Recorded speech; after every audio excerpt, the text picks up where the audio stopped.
লালু লালু, আমার ঘৃণিত লালু, অমানুষের বাচ্চা, কুলাঙ্গার দেশি কুত্তা। তুই তো আইতে না, তোর প্রতীকী কুত্তাটারে কতক্ষণ বাইরে। এই যে জুতা ফৈনির ঘরে ফৈনি, তুই অমানুষের বাচ্চা, তুই খাড়াস বুড়ির বাচ্চা, তুই দেয়াল টপকার না লম্পট, ফটকার বাচ্চা ফটকা। তুই আইসাস তো আইসাস। আচ্ছা, নাহলে একদম ঠেঙ্গা মাইরা লুলা বানাইলাম, লালু রে লুলা বানাইলাম ফৈনির ঘরে ফৈনি। আসসালামু আলাইকুম, hello viewers, welcome back to my channel. চলে আসলাম নতুন আরেকটা ভিডিও নিয়ে আপনাদের সাথে কিছুক্ষণ আড্ডা দিতে। আশা করি সম্পূর্ণ ভিডিওটি জুড়ে আপনারা আমার সাথেই থাকবেন। ভিউয়ার্স, আজকে খুবই গুরুত্বপূর্ণ, দুর্দান্ত চমৎকার একটা ভিডিও নিয়ে আপনাদের সাথে আড্ডা হবে। তাই সবার কাছে অনুরোধ থাকলো, সবাই খুব মনোযোগ সহকারে না টেনে আমার সম্পূর্ণ ভিডিওটি দেখার চেষ্টা করবেন। টেনে টেনে দেখলে অনেক গুরুত্বপূর্ণ বিষয় মিস হয়ে যাবে, তখন আবার অনেক কিছুই আপনাদের অজানা থেকে যাবে। এছাড়াও সবার কাছে অনুরোধ থাকলো, সবাই আমার ভিডিওতে অবশ্যই একটা লাইক দিয়ে যাবেন। লাইক নিয়ে কেউ কৃপণতা করবেন না। ভিউয়ার্স, আজকে দুইটা আসামি বা রাতের রাজধানীকে ধুলাই করে পুরো আড্ডাটি সাজানোর চেষ্টা করব। আর এই দুইটা আসামি বা রাতের রাজধানী হচ্ছে, এক আমার ঘৃণিত লালু, অমানুষের বাচ্চা, কুলাঙ্গার দেশি কুত্তা, ও দুই ভণ্ড বাচাল মুখোশধারী শয়তান, টিক গার্ডেন, দাঁতের বাগান, ফাতরালা ছিন্নিশি। এই দুইটা আসামি বা রাতের রাজারানী গত কয়েকটা দিন ধরে যেই ধরনের ফটকামি, ফাতরামি, ভণ্ডামি, নষ্টামি, নোংরামি, ভাইপনা, চিটারি, বাটপারি, প্রতারণা শুরু করছে, এগুলো দেখে আমার বেরেন্ট অ্যাডাক্স হয়ে রয়েছে বা মেজাজটা অনেক বিগড়ে আছে। কিন্তু নানা ব্যস্ততা ও প্যারেশানির জন্য রেগুলার ভিডিও আপলোড করতে পারি না। তাই তাদের এসব অন্যায় অপরাধের জন্য তাদেরকে ধুলাই করা হয়নি। তো আজকে তাদের অন্যায় অপরাধের বর্ণনাগুলো দিয়ে তাদেরকে ইচ্ছা মতো কুত্তা পিটনি পিটাই আমি। তাই শুরুতেই আমার ঘৃণিত লালু, অমানুষের বাচ্চা, কুলাঙ্গার দেশি কুত্তাটার কাছে ডাইকা আনি। হ্যাঁ, লালু লালু, আমার ঘৃণিত লালু, অমানুষের বাচ্চা, কুলাঙ্গার দেশি কুত্তা। তুই তো আইতে না, তোর প্রতীকী কুত্তাটারে কতক্ষণ বাইরে। এই যে জুতা ফৈনির ঘরে ফৈনি, তুই অমানুষের বাচ্চা, তুই খাড়াস বুড়ির বাচ্চা, তুই দেয়াল টপকার না লম্পট, ফটকার বাচ্চা ফটকা। তুই আইসাস তো আইসাস। আচ্ছা, নাহলে একদম ঠেঙ্গা মাইরা লুলা বানাইলাম, লালু রে লুলা বানাইলাম ফৈনির ঘরে ফৈনি। আচ্ছা, তোরে ধুলাই করার আগে তোর অন্যায় অপরাধটা বর্ণনা করাম যে তোর টাইটেল থাম্বনেলটা তোর একটু শোনায় দিই, তুই কি কইয়া টাইটেল থাম্বনেল দিছস। ভিউয়ার্স, এই ফৈনির বাচ্চা, কুলাঙ্গার দেশি কুত্তা থাম্বনেলও লিখছে, 1 বছর পর শ্বশুর বাড়িতে আসলাম।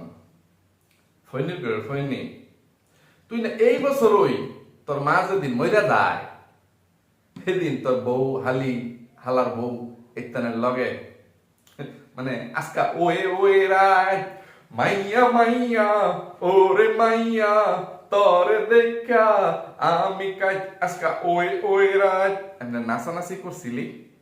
বুঝলা গেছস গা ফৈনির ঘরে ফৈনি। এটা যে 25 সাল মানে 2025 সাল, এই বছরে যে তোর মা মারা গেছে, আর তোর মা যদি মারা যায় এদিন তুই তোর বউ, শালার বউ, সুমন্দির বউ, তাদের সাথে ফষ্টি নষ্টিতে ব্যস্ত ছিলি। তাইলে তুই আবার এই ধরনের থাম্বনেলটা কি কারণে লাগাইছস? ফকিন্নির বাচ্চা, অমানুষের বাচ্চা, খাড়াঝুরির বাচ্চা, কুলাঙ্গার দেশি কুত্তা। আর টাইটেলও লিখছস, আরো ফটকামি করছস। সেটা কি? মেয়ের বাড়ি থেকে প্রায় 1 বছর পরে শ্বশুর বাড়িতে আসলাম। অবলিক মিজান কে? মিজান কে? মিজান কে? তুই চিনস না? ফৈনি মিজান তোর হালা, ওই বুলামিয়া বলত, হালার ভাই হালা, ফুড়ুল, বাড়ুল, বম্বুল, পটল কুমার, এটা হচ্ছে মানে মিজান বা বুলামিয়া। তাহলে মিজান কে? হালার ভাই হালা, একবার লাগতেছস না? মিজান কে? মিজান কে? না পে খারাপ লাগলো তোর যে তোর হালা বোলামিয়ারে না পায়া খারাপ লাগছে। তোর ভিডিওর মধ্যে একবার কইছ যে এবার আসছি, হাগুটুকানি গোবরটুকানি বাড়িতে নাই তাই খারাপ লাগতেছে। বা বোলামিয়া বলতটা, ওই দাইয়স ফুডলের বাচ্চা, বলদার বাচ্চা বাড়িতে নাই তাই খারাপ লাগতেছে, পুরো ভিডিওর মধ্যে উচ্চারণ করছিস? করিস নাই। তাহলে এই লাইনটা কি কারণে লিখছিস? আচ্ছা, এবার আসি প্রধান লাইনে, যে মেয়ের বাড়ি থেকে প্রায় 1 বছর পর শ্বশুর বাড়িতে আসলাম। ওরে ফহিনী, তুই তোর মেয়ের বাড়ি থেকে তোর শ্বশুর বাড়িতে গেছিস? না তোর বাড়ি থেকে তোর শ্বশুর বাড়িতে গেছিস? সেটা কয়ে থেকে যাচ্ছেন খাড়া বুড়ির বাচ্চা, কোলাঙ্গা দেশি কুত্তা, দেয়ালটা কান্না লম্পট দেশি কুত্তা। হ্যাঁ, আমরা তো ভিডিওতে চাক্ষুষ দেখতে পারলাম যে তুই তোর বাড়ি থেকে বা বাসা থেকে যেটাই বলিস যে তোরা জামাই বউ মিলে ভিউয়ার্সদের লাভথিউসটাকে চিটারি বাটপারি প্রতারণা করে যে টাকা পয়সা আয়োজি করছিস, এবং তোর বউ বাংলাদেশি ডাইনি মাগিনুর তার মাথার জায়গায় গোতা খেয়ে বা তলাদেশ ভাড়া দিয়ে বা চামড়া ব্যবসা করে তোর মানে বউ পালিত মেয়ে তাদের চামড়া বেচার টাকা দিয়ে যেই দুতাল্লাটা বানাইছস বা বাড়ি ধরি তোর বাপে যেটা করে দিয়ে গেছে, ওই বাড়ি থেকে তুই রেডি হচ্ছিস, তোরা রওনা দিচ্ছিস, ইয়ে করতেছিস। তাহলে তুই তানু মণ্ডলের বাড়ি থেকে বা মেয়ের বাড়ি থেকে শ্বশুর বাড়িতে রওনা দিলাম বা শ্বশুর বাড়িতে চলে আসলাম, এই ধরনের ফটকামিমূলক চিটারি বাটপারি প্রতারণামূলক টাইটেল থাম্বনেলটা লেখছস ক্লিকারে হালাল ভাই হালাল ফইনি কুলাঙ্গার দেখি কুত্তা আমার আত্মু আমার ঘৃণিত লালু। তুই তো লিখতে পারতি যে মেয়ের বাড়ি হয়ে, পালিত মেয়ে সেটা তো বলিস না, স্বীকার করিস না এত ধুলাই খাওয়ার পরেও তুই মেয়ে লিখছিস, মেয়ে যে মেয়ের বাড়ি হয়ে শ্বশুর বাড়িতে চলে আসলাম বা শ্বশুর বাড়িতে রওনা দিলাম, এরকমটা লিখতে পারতি।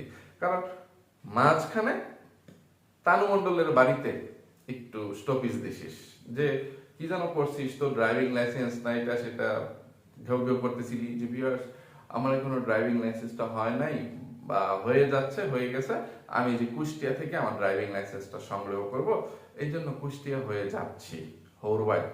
তো এখানে যেহেতু এসেছি ভাবলাম মেয়েটার সাথে বা বাপসারা তানু মণ্ডলের সাথে একটু দেখা সাক্ষাৎ করে যাই, এইটুকু বলতে পারতি। এটাকে টাইটেল থাম্বনেলের মধ্যে এত ভাবে শিরোনাম বানানোর কোনো দরকার ছিল না তো। কিন্তু টাইটেল থাম্বনেলটা তাহলে সাজিয়ে গুছিয়ে লিখতে পারিস না কেন, যে একুরেট ভাবে মানে যেটা সঠিক যেটা সত্যি ওইভাবে না লিখে ঘুরিয়ে পেঁচিয়ে লিখছিস কেন? আমি তো মনে করছিলাম তোরা হয়তো বা কয়েকদিন ধরে ওই তানু মণ্ডলের বাড়িতেই বেড়াচ্ছিস, সেখানেই তোরা অবস্থান করতেছিস, সেইখান থেকে তোদের বাড়িতে না এসে সোজা ইয়েতে চলে গেছিস ওই পদ্মার চরে কালিনুর বেগমের বাসায় বা বাঙালি ব্যাপারীর বাড়িতে তোরা চলে গেছিস নষ্টামি নোংরামি করতে। কিন্তু সেটা তো না, তোদের বাড়ি থেকেই তোরা মানে রওনা দিছিস। তো ফকিনের বাচ্চা তুই বল যে তোর মানে দম বের হয়ে যাচ্ছে, দম বন্ধ হয়ে যাচ্ছে কতদিন ধরে, সেই তোর মা মারা গেছে তারপর থেকে তোর আর পদ্মার চরে যাওয়া হয় নাই। মানে তোর গত সফরটা অসমাপ্ত ছিল, অনেক কিছু করার প্ল্যান প্রোগ্রাম নিয়ে চিন্তা ভাবনা মাথায় নিয়ে তুই তোর হৌরবাই বা বাঙালি ব্যাপারীর বাড়িতে বা কালিনুর বেগমের বাড়িতে গেছিলি, কিন্তু সেই কাজগুলো সম্পূর্ণ করে আসতে পারিস নাই, যে সেই জন্য আবার অসম্পূর্ণ কাজগুলো অসম্পূর্ণ নষ্টামি নোংরামি বেহায়াপনা গুলো পরিপূর্ণ করতে গেছিস, সেটা লিখতে পারতি। অথবা যে ডাইনি মাগিনোর অনেকদিন ধরে তার বাপের বাড়িতে এসে ভাই বউদের সাথে কুটনামি করে না, সেইটা করার জন্য ডাইনি মাগিনোরকে নিয়ে হৌরবাই চলে আসলাম, এটা লিখতে পারতি। বা ডাইনি মাগিনোর তার বাপের বাড়িতে চলে আসলো যে ভাই বউদের সংসারে একটু অশান্তি বাড়ানোর জন্য বা একটা বিশৃঙ্খলা লাগানোর জন্য, গুটিবাজি করার জন্য, এগুলো লিখতে পারতি। ফকিন্নির বাচ্চা, অমানুষের বাচ্চা, খাড়াস বুড়ির বাচ্চা, ছোট লোকের বাচ্চা, দাইওসের বাচ্চা, দেশি কুত্তা, আমার ঘৃণিত লালো দেশি কুত্তা। তো কি আর বলবো, তোরা তো কোনোদিন মানে সৎ পথে চলতে পারবি না, সঠিক কথা লিখে টাইটেল থাম্বনেল দিতে পারবি না। তো এখন আমাকে জবাব দে, এই যে তুই এবং তোর বোন মানে একটা অজুহাত দিস বা শাক দিয়ে মাছ জাগার চেষ্টা করিস যে তুই কি ব্যবসা করিস, ব্যবসা ব্যবসা বিজনেস বা তোর কাজ কি, তুই বলিস যে তুই ইটের ভাটার ব্যবসা করিস। অতীতে তো অনেক কিছু বলছিস, চাকরি বাকরি দারোয়ান পিয়ন এটা সেটা বহুত কিছু বলছিস, এখন নতুন একটা পাইছিস আমি তো ইটের ভাটার মালিক, আমার ইটের ভাটার পার্টনারশিপের ব্যবসা এটা সেটা। ওই ফইনি এখন তাহলে তোর ইটের ভাটার ব্যবসা কে দেখবে রে? তুই যে অজুহাত দিস যে ভিউয়ার্স অনেকদিন ধরে রেগুলার ভিডিও আপলোড করতে পারি না, কারণ ব্যবসা নিয়ে খুবই ব্যস্ত, একদমই ভিডিও বানানোর সময় পাই না, তাই ভিডিও আপলোড করতে পারি না। তো এখন তোর ব্যবসা বাণিজ্য ফেলে তুই হৌরবাই ওই পদ্মার চরে বাঙালি ব্যাপারীর বাড়িতে কিভাবে গেছিস? এখন তোর ব্যবসা বাণিজ্য কে দেখে রে? চিটারের বাচ্চা, ভণ্ড প্রতারকের বাচ্চা, খাড়াসবুড়ির বাচ্চা, কোলাঙ্গার দেশি কুত্তা। এটা তো সম্পূর্ণ সিজন ইট ব্যবসায়ীদের, যাদের ইটের ভাটা আছে বা যারা ইটের ভাটা ব্যবসা করে। হ্যাঁ, তো তোর যদি কোনো ব্যবসা বাণিজ্য থাকতো তাহলে কি এই সিজনের সময় তোর পক্ষে সম্ভব হইতো এই লম্বা বেড়ানো দেওয়ার, মানে ট্যুর দেওয়ার? হ্যাঁ, আর তুই একবার হৌর বাড়ি গেলে বা শ্বশুর বাড়ি গেলে মানে মিনিমাম তো 7 দিন তো একদম কমই হয়ে যায়। আবার হৌর বাড়ির থেকেও নাকি আরো কোথাও একটা ট্যুর দিয়ে আসবি। ডাইনি মাগিনের বলতেছে অনেক লাগেজ ব্যাগ ট্যাগ জামা কাপড় নিয়ে আসছি, এখান থেকে অন্য কোথাও যাওয়ার প্ল্যান প্রোগ্রাম আছে। তো কতদিনের সফর দিছিস? তো এই যে 10 দিন 15 দিন বা 1 সপ্তাহ তুই তোদের এলাকায় থাকবি না, তোর ব্যবসা প্রতিষ্ঠানে থাকবি না, তখন তোর ব্যবসা প্রতিষ্ঠান কিভাবে চলবে? এখন তুই কিভাবে ভিডিও বানাবি ফকিন্নির বাচ্চা? বা এই যে এখন তো তোর হরবাই মানে রেগুলার কোনো কাজ নাই, ব্যবসার কোনো কাজ নাই, তাহলে এখন আবার ভং ধরছিস কেন যে একটা ভিডিও দিয়ে বসে আসছিস আর কোনো ভিডিও দিচ্ছিস না? না ওই যে তোর হালার বউ, ওই বুলামিয়ার বউ গোবর টুকানি জুতা মারতাছে ফোনের উপরে, এই যে ফোন নিয়ে তুই রেডি হয়ে থাক, তোর বউ আয়া ওই কুন্ডামি শুরু হচ্ছে, মানে ইয়া শুরু হচ্ছে, তো আমি আয়া জুতা পিটা করাম, এই কারণে ভয়ে লেজ গুটিয়ে বসে আছিস? কি কারণে তুই শ্বশুর বাড়িতে গিয়ে একটা ভিডিও আপলোড করেই ঘাপটি মেরে বসে আছিস? এটার কারণটা অবশ্যই তোর পরবর্তী ভিডিওতে এসে বলবি। ফকিন্নির বাচ্চা, অমানুষের বাচ্চা, কুলাঙ্গার দেশি কুত্তা, নাহলে একদম জুতাতে বাইরেইয়া ফটো তুলালেন আর ঠেঙ্গা বাইরে লুলা বানাইলেন। এছাড়া আরো কত স্যাবলামি ফরকামি ফাতরামি যে করতেছিলি, যে মানে তোর কাজ যেগুলো গৃহকুত্তার যে কাজ, এগুলো এই যে আমরা শ্বশুর বাড়িতে যাচ্ছি বা ডাইনি মাগিনোর তার বাপের বাড়িতে যাবে, কিন্তু বরাবরের মতো এই যে আমার ভিডিওতে ডাইনি মাগিনোর হাসে না, তার কোনো ফিলিংস নেই। বরাবরই সে যেটা করে যে আমার ক্যামেরার সামনে তার মুখে কোনো হাসি থাকে না, তার মুখটাকে সে বান্দরের পুটকির মতন বানায় রাখে। মুখটারে বান্দরের মানে কি জানো বাংলার পাঁচ বানায় রাখে বা বান্দরের পুটকি বানায় রাখে। এগুলো বলতেছিলি, দুঃখগুলো শেয়ার করতেছিলি। আর ওই যে তানু মণ্ডলের বাসায় গিয়ে এইবার সেখানেও কোনো আদর আপ্যায়ন পাস নাই, এই জন্য মনটা খুব খারাপ। তুই যেই মানে নিয়ে আনন্দ উল্লাস মনের মধ্যে নিয়ে মানে এই যে শ্বশুর বাড়িতে গেলি বা করলি, মানে যে তানু মণ্ডলের বাড়িতে প্রথমে দুইটা বিয়ান পাবো, তানু মণ্ডলের আপন শাশুড়ি চাচি শাশুড়ি এই সেই তারা কত আদর ভালোবাসা দিবে, কত কিছু দিয়ে আপ্যায়ন করাবে, সকালবেলা নাস্তাটা হেন খায়াম, তারপরে আবার হরবাদ গিয়া মজা মজা করে আস মুরগি ইলিশ মাছ কুত্তা শুয়োর এটা সেটা খাই। কিন্তু শুরুতেই তোর গলত, এই কারণে তোর কি বলবো মানে মনটা ভালো না মনে হয়, তাই না? কারণ তানু মণ্ডলের বাড়ি থেকে, তানু মণ্ডলের শ্বশুর বাড়ি থেকে তোকে এবার কোনো আপ্যায়ন করে নাই, আদর যত্ন করে নাই, মানে রাস্তা থেকে বিদায় দিছে বা ঘর থেকেই দেখ, মানে বাসি মুখটা ভাঙার সৌভাগ্য তোর হয় নাই। তোর বেআইন খেজুরের গুল দিয়ে বা মধু দিয়ে চিনি দিয়ে কিছু দিয়েই এক কাপ চাও তোকে করে দেয় নাই। যে ভিউয়ার্স দেখেন আমাকে আমার বেয়ান বা বিয়াইন এই যে চা বানিয়ে দিচ্ছে, আমার বিয়ান জানে আমি বেশি মিষ্টি খাই না বা আমি চিনির চা খাই না, আমি গুড় দিয়ে চা খাই, আমি মধু দিয়ে চা খাই, এইটুকুও দেয় নেই তানু মণ্ডলের শাশুড়িরা। ডাইনি মাগিনুর পদ্মার চরে গিয়ে তার মাকে বলতেছে, মা খাওন দাওন কিছু আছে, খাওন দাওন দিতার বা আমরা কিন্তু এখনো বাসি মুখেই আছি, বাসি মুখ ভাঙিয়ে নেই কে। তার মানে কি এই যে তানু মণ্ডলের বাড়িতে গেলি ভোর বেলায় ফজরের আজানের পরেই ছেসরার মতো মানে কুত্তার 3 নাম্বার বাচ্চার মতো, কুত্তার তো অনেকগুলোই বাচ্চা হয়, ছাগলের 3 নাম্বার বাচ্চার মতো হয়ে কুত্তা হয়ে গেউ গেউ করতে করতে গেলি, কোনো আদর যত্ন পাইলি না, না তানু মণ্ডলের শ্বশুর বাড়িতে না এর বাড়িতে। তোর শাশুড়ি পর্যন্ত তোদের জন্য কিছু রান্না করে রাখে নাই, শেষ পর্যন্ত ভাই বউয়ের ডাইনি মাগিনুরের বড় ভাইয়ের বউয়ের ঘরে গিয়ে মানে তাদের ঘরে কি রান্না হয়েছে এ হয়েছে ওইগুলো দিয়ে সকালবেলা নাস্তা করছিস। লজ্জা করে না রে ছোট লোকের বাচ্চা, খাড়াসবুড়ির বাচ্চা, কুলাঙ্গার দেশি কুত্তা। তোর আরো অনেক ফটকামি ফাতরামি ভাইপনা গুলো আছে যেগুলো বর্ণনা দিয়ে তোকে ইচ্ছা করলে আরো অনেকক্ষণ ধুলাই করতে পারি, কিন্তু যেহেতু তোর বোন ওই খাটের রানী রাতের রানী ওই চামড়া ব্যবসায়ী ভণ্ড বাচাল মুখোশধারী শয়তান টিক গার্ডেন দাঁতের বাগান ফাতরালা যে নিশিকেও ধুলাই করতে হবে, তাই আপাতত তোরে এখান থেকে ছেড়ে দিচ্ছি।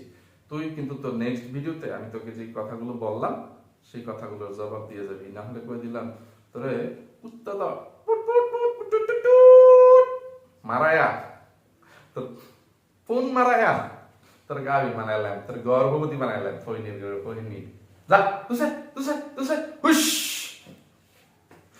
আরেকটা কথা মনে পড়ছে তাই হাসলাম রে, যা আবার তো যেহেতু ছেড়ে দিছি ছেড়ে দিলাম। এইবার ওই মুখোশধারী শয়তান টিট গার্ডেন দাঁতের বাগান কি ধরনের একটা টাইটেল থাম্বনেল দিয়ে ফটকামি করছে এটার একটু নমুনা দেখেন ভিউয়ার্স। আমার রাগে গাটা কিলবিল কিলবিল করতেছে যে আমি থাম্বনেলটা স্ক্রিনে দিয়ে দিচ্ছি, দেখেন কি লেখছে। 3 নাম্বার বাবুটা মেয়ে হলেও তো পারতো আমার, ও মায়ে মায়ে গো মেয়ে। আর টাইটেলটাও বলি, 3 নাম্বার বাবুটা আমার মেয়ে হলেও তো পারতো। অবলিক একটা মেয়ের অনেক ইচ্ছা ছিল কিন্তু সব আল্লাহর ইচ্ছা, মানে এটা কি হয়ে গেছে না হয়ে যায় নাই, এটা মানুষের মনের মধ্যে একটা কৌতূহলের জন্ম দিবে, আগ্রহের জন্ম দিবে। আর তাকে তার এই যে 1.5 লক্ষ প্লাস সাবস্ক্রাইবার বা 1,60,000 প্লাস বা 1,68,000 সাবস্ক্রাইবার আছে, ইদানিং কিন্তু কি বলবো প্রায় 70 থেকে 80% ভিউয়ার্সরা তাকে বয়কট করছেন বা তার ভিডিও ইগনোর করেন। যার ফলে এই মুখোশধারী শয়তান টিট গার্ডেন দাঁতের বাগানের চ্যানেলে বা ভিডিওতে তেমন একটা ভিউজ হয় না। তার ভিডিও 3,000, 4,000, 5,000 সর্বোচ্চ এরকম হয়।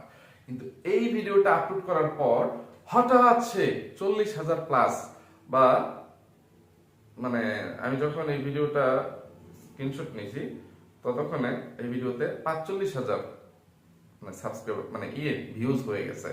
এছাড়া এই যে এখানে দেখেন তার ভিডিওতে 4,300, 7,600, 13,000। এই যে রিসেন্টলি গতকালকে যে ভিডিওটা সে আপলোড করছে যে ভাইয়া আমাকে পাত্তা দেয় না, এই ভিডিওতে 3,700, এর আগের দিনের ভিডিওতে 3,300 এইরকম ভিউজ হয়। তো এইরকম রেগুলারলি সে ভিউজ পায়।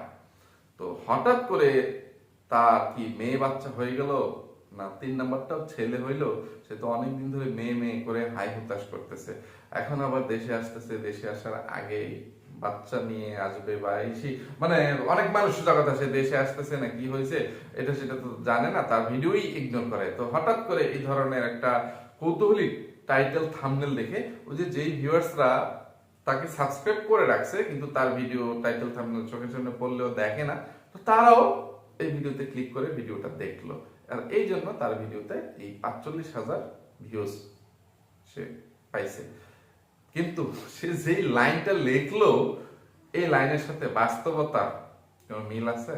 যে তার কি তৃতীয় কোনো বাচ্চা হয়েছে, সেটা ছেলে হোক বা মেয়ে হোক? মানে তার মনের মধ্যে তারা কি বলবো স্বামী স্ত্রী মিলে এই ধরনের কোন একটা উদ্যোগ নিছে যে আমরা একটু বিছানা গরম করব, যে তুমি লাগাও আমারে মাথার জায়গায় গোতা দাও, দেখি এইবার কি হয়, আরেকটা বাচ্চা রিস্ক নিয়ে নিলাম। এইরকম তো কোনো কিছু না। কোথাকার কোন ফেসবুকের একটা অ্যাপস বা এআই একটা এআই এর অ্যাপস, মানে কি বলে আর্টিফিশিয়াল ইন্টেলিজেন্স। তো ওইখানে ফেসবুকের মধ্যে এরকম একটা আসছে যে ওইখানে চাপ দিলে যে আপনার ভাগ্যে মানে লটারির মতো যে একটা একটু মজা যে কি হয় দেখি তো আমার ভাগ্যে কি আছে, বা ফেসবুক কি বলে বা এই এআই কি বলে, এরকম একটা খেলার মতো। তো সেখানে ক্লিক করাতে তার মানে দেখাইছে যে সাজানো 2 বাচ্চা আর স্বামী স্ত্রী সংসারের মধ্যে আরো একটা ছেলে বাচ্চা দিয়ে একটা ছবি বানিয়ে দিছে, যেটা এই যে থাম্বনেলের মধ্যে সে শেয়ার করছে যে 3 নম্বর বাচ্চাটা ছেলে দিয়েই এআই একটা ফুল মানে পরিবার বানিয়ে পরিবারের ছবি সাজিয়ে দিছে। তো এর জন্য সে একটা টাইটেল থাম্বনেল দিয়ে দিল আর বলতেছে আপনারা এই যে এই ভিডিওটাতে যেটা দেখতেছেন এটা সেটা তুই তো আগে থাকতেই জানিস যে তোর কি হয়েছে না হয়েছে, কোথাকার ফেসবুকে কে কি বলছে না বলছে, এইটা নিয়ে তোর এখানে ইউটিউবে সেই নষ্টামি বা নোংরামি বা এই প্রতারণাটা করার কোনো দরকার ছিল? তোর হিসাবে ছিল, কারণ এই প্রতারণাটা না করলে তো তুই এত ভিউজ আদায় করতে পারতি না, আর মানে এত বেশি বাড়তি ডলার বা টাকাও ইনকাম করতে পারতি না, ফকিন্নির বাচ্চা। তো এখন বারবারই এরকম একটা প্রসঙ্গ তুলে সে আবার করে আসে। আমাকে আমার অনেক পরিচিত জন শুভাকাঙ্ক্ষীরা আমার ভাবি বলে তুই আরেকটা বাচ্চা নে, আরেকবার ট্রাই কর, এবার দেখবি মেয়েই হবে, তোর শখ আল্লাহ পূর্ণ করবে, এটা সেটা। তো সে তখন তার ভাবিকে বলে, ভাবি তুমি কি আমাকে বন্ড সই করে দিতে পারবা, বন্ড সাইন দিতে পারবা যে এবার আমার মেয়েই হবে, যদি না হয় তাহলে কিন্তু তোমাকে জরিমানা দিতে হবে। এই হয়নি রে হয়নি, তোর মন চাইতেছে একটা বাচ্চা নেওয়ার, একটা মেয়ে নেওয়ার, এখন সেটার জন্য তো আল্লাহ হঠাৎ করে মানে ধপাস করে মানে কোনো কিছু মানে পাঠিয়ে দিবে না, তাই না? এটা তোর যদি লাগে, তোর গর্ভ থেকেই জন্ম নিলে সেটা তোর হবে, তো সেটার প্রক্রিয়া তো তোকে চেষ্টা করতে হবে। হ্যাঁ, এখন মানে আল্লাহ কাকে কি দিবে, ছেলে দিবে না মেয়ে দিবে, এটা একান্তই আল্লাহর এখতিয়ার, মানে সম্পূর্ণ আল্লাহর নিজের ইচ্ছা, এখানে কোনো মানুষের কোনো ইচ্ছাতে কিছু আসে যায় না।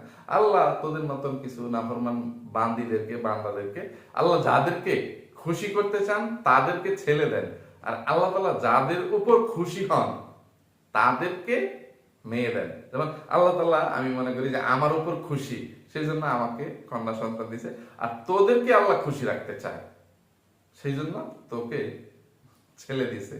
এখন কি বলবো, এইগুলো নিয়ে যখন মামা মিজাজ গরম, এটা সেটা, রিদার আম্মু দেখতেছিল, রিদার আম্মু তোর হাই হতাশ দেখে তোর জন্য দয়া করুণা থেকে বলছে যে তুই যেহেতু যেহেতু মানে দেশে আসার আগেই এই যে মেয়ে নিয়ে মানে এত হাই হতাশ করিস, যে এত বারবার আপনার ইশারা ইঙ্গিত দেয় রাতের বাগান, এই কাল্লা ফিতনি বা এই নষ্টা রাতের রানী, যে আপনি যাতে তার সাথে দেখা করতে যান বা তাকে আপনার বাসায় দাওয়াত দেন, তো একটা মেয়ের ইয়ে দিয়ে দেন তো। তো কি আর বলবো, তুই তো মুখ ফুটে মানুষের সামনে মানে বলতে পারতেছিস না, মানে এইটুকু সংকোচ বোধ তোর মধ্যে আছে, লজ্জা তোর মধ্যে নাই, কিন্তু মানে আমার মানে ইয়ে থেকে তোর কি খুব ইচ্ছা যে একটা মেয়ে বাচ্চা লাগবেই। আমার মানে ওয়াইফ মানে রিদার আম্মুরও মানে ইয়ে খুব ছেলের একটা শখ, আর তোর খুব মেয়ের একটা শখ। এখন এক কাজ করি, চল, আমার 2বার চেষ্টা করার পরে 2টা মেয়ে হইল, আর তোর 2বার চেষ্টা করার পরে 2টা ছেলে হইল। তুই হচ্ছিস ছেলে রাশি, আমি হচ্ছি কন্যা রাশি।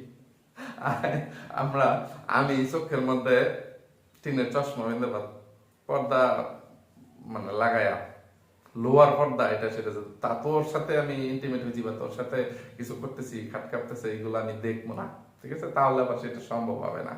আমি মানে করো আমি এমন কিছু খায়া টায়া অজ্ঞান মাজ্ঞান হয়ে মানে তোর সাথে একবার ইয়ে তোর চাহিদা পূরণ করলাম, ইয়ে করলাম, মানে জাস্ট পরীক্ষা করার জন্য যে কার ক্ষমতা, কার পাওয়ার বেশি, আল্লাহ কাকে বেশি ভালোবাসে, কাকে বেশি খুশি করতে চায়। তোকে এইবার তোর গর্বে মেয়ে দেয় না ছেলে দেয়, মানে আমাকে ছেলের বাপ বানায় না তোকে মেয়ের মা বানায়, একটু আয় একটা রাউন্ড হয়ে যাক, কি বলিস? কথা কইতে কইতে ভিডিও অনেক লম্বা হয়ে যেতেছে, ফকিন্নির বাচ্চা, চিটারের বাচ্চা, বাচ্চা নিবি তুই, তোর ক্ষমা উঠছে তো সেইখানে আরেকজনের কাছ থেকে তুই বন্ড সাইন বা মানে কি বলবো এটাকে ব্ল্যাঙ্ক সই তুই কেন চাস? চিটারের বাচ্চা, নষ্টা মাগি নুডলস, দাঁতের বাগান পাত্রালা ঝিন, হ্যাঁ? তো লজ্জা শরম কবে হবে?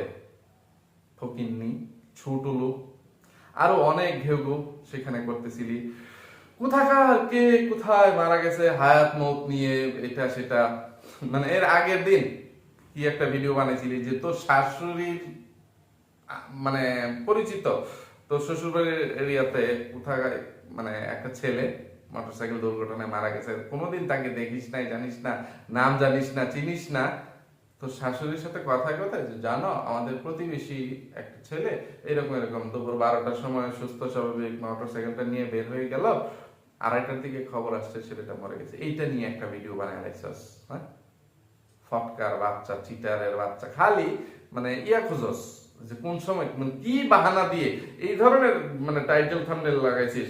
আল্লাহ, এত বড় একটা দুঃসংবাদ পেলাম শাশুড়ির কাছ থেকে, মানে কাইন্দা হে মরে যেতেছে গা, কোথাকার কোন ছেলে তাকে কোনোদিন চিনে না, দেখে নাই, নাম জানে না, মানে সে বলতেছে চিনি কি চিনি না, দেখছি কি দেখছি না, জানি না, মানে এমন একটা ভাব ধরছে তার মানে বাপ মরে গেছে বা তার আপন মানে ভাই মানে যে কোনো একটা আপনজন মরে গেছে বা তারা হাই মরে গেছে, অথচ মানে কি বলবো, কোথাকার কোন একটা অপরিচিত ব্যক্তি নিয়ে সে ভিডিও বানিয়ে ফেললো। আবার এই যে বাচ্চার নেওয়ার এই ভিডিওতেও সেই গলাবাজি চাপাবাজি গুলো পড়ে গেছে। তো ভিউয়ার্স, এই ধরনের চিটার বাটপার ভণ্ড প্রতারকদেরকে কি করা উচিত কইছেন দেখি। তো কথা কইতে কইতে ভিডিওটা অনেক লম্বা হয়ে গেছে গা। এই যে আজকে বা গতকালকে গত পরশু সে যে ধরনের টাইটেল থাম্বনেল দিয়ে আরো কয়েকটা ভিডিও আপলোড করছে, এখন যদি আমি সেগুলোর জন্য তাকে দোলাই করতে চাই তাহলে আমার ভিডিওটা অনেক লম্বা হয়ে যাবে, তখন আবার একটা হজবরল লেগে যাবে। এত লম্বা ভিডিও আপনাদের দেখতে মানে একটু বোরিং লাগতে পারে বা আপনাদের ভয় লাগতে পারে যে হাতে কাজ, যে এত সময় হাতে নাই, তাই ওই ভিডিও টাইটেল থাম্বনেল পরেও এখানে একটা হজবরল লাগাইলাম না। এগুলো আপাতত সংরক্ষিত ভাবে রেখে দিলাম। এগুলোর জন্য সময় লইয়া টাইম লইয়া এই নাস্তা মাগি নুডলস রে, এই বন্ড বাচাল মুজদারি শয়তান পিট গার্ডেন দাঁতের বাগান রে গুরুত্ব লাইক করাম। আর তখন তার তলদেশ দা তাল গাছ, বট গাছ, নারকেল গাছ, সুপারি গাছ, জাহাজ, উড়োজাহাজ মানে পানির জাহাজ সব হামদায় দেন। তো আজকে এই পর্যন্তই। এতক্ষণ পর্যন্ত ধৈর্য ধরে যারা আমার সাথে ছিলেন সবাইকে অসংখ্য ধন্যবাদ। যাওয়ার আগে সবাইকে আবার মনে করিয়ে দিচ্ছি, সবার কাছে অনুরোধ করতেছি সবাই আমার ভিডিওতে অবশ্যই একটা লাইক দিয়ে যাবেন। লাইক নিয়ে কেউ কিপটামি করেন না, ঠিক আছে? আর যারা আমার চ্যানেলে নতুন তাদের কাছে অনুরোধ থাকলো, যদি আমার কথাগুলো ভালো লাগে, এরকম বিনোদনমূলক ভিডিও আরো পেতে চান, তাহলে অবশ্যই আমার চ্যানেলটি সাবস্ক্রাইব করে দিয়ে পাশে থাকা ছোট্ট বেল আইকনটি বাজিয়ে দিয়ে অল নোটিফিকেশন চালু করে দিবেন, যাতে আমি ভিডিও চালার সাথে সাথে আপনারা নোটিফিকেশন পেয়ে যান।